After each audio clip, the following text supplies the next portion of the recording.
Hey everyone, Michael here with Film Bodega, and in this video I'm going to show you a really easy trick for you to preview how your Instagram Reels will be cropped for the feed. So I actually use a series of guides inside of Premiere Pro. If you're not using Premiere Pro, I also have some PNG overlays that you can use in Final Cut Pro and DaVinci Resolve.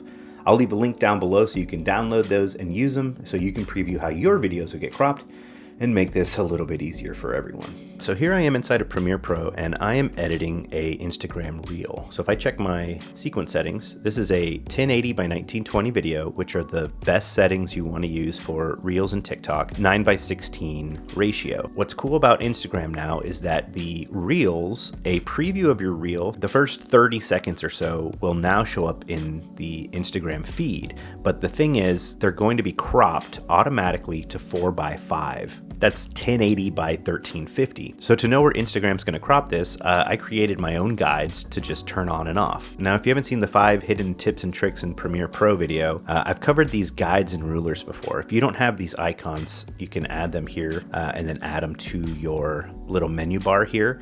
But what they do is create this Photoshop style grid so you can bring in your own guides to create things and line up and see where text and things like that are going to be placed. But you can also create custom guides. So if I go to view, and I'm going to go ahead and clear the guides I have here, and now I'm going to go back to view, and if I go to guide templates, I've created my own series of guides here. So I have one for my Instagram Reels and one for the overlays for TikTok and Instagram. So if I click this crop, this is going to apply where Instagram will crop out the video inside of the feed. So I can come in and make sure that character's head doesn't get cropped off or text or anything like that, that it stays in the safe space for those first 30 seconds. So if I just kind of like scrub through this real quick, you'll see that his head's always in place and it looks pretty good.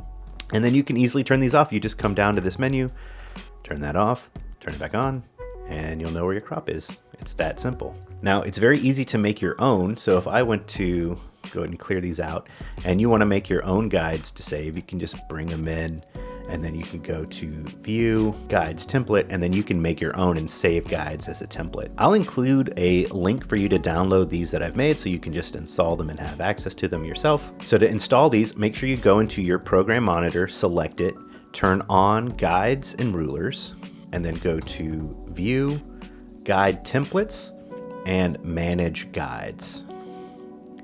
Then you'll just click on the import button, go to the downloads, find the guides, and then just select your guide layers and open. You can rename these so they're easy to find. When you're done, just hit OK. And so now if you go to view guide templates, you'll be able to see all of these guides and just click and turn on any of them. If you look at, let's add the TikTok overlay. What this one's telling me is your real safe space is here. This is where most people on TikTok and as well as Instagram Reels can see what's happening in the screen.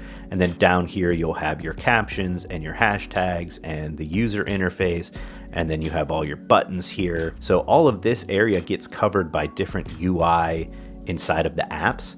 So you really want to make sure that you're in this area with your main subject. Now, if you don't have Premiere Pro, I also have a series of guides that I made as PNGs. So let's hop over here to Final Cut Pro. And so here we go, we have our same vertical video. So I'm just gonna import these PNGs into Final Cut and then I'm going to drag them on top of my footage. And so now I can kind of just scrub through and see where these videos will get cropped.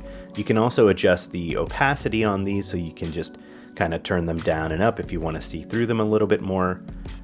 The downside of using these PNGs is you need to remember to turn them off. So either delete the layer or turn the opacity all the way down so that when you export your video, the guide's not there.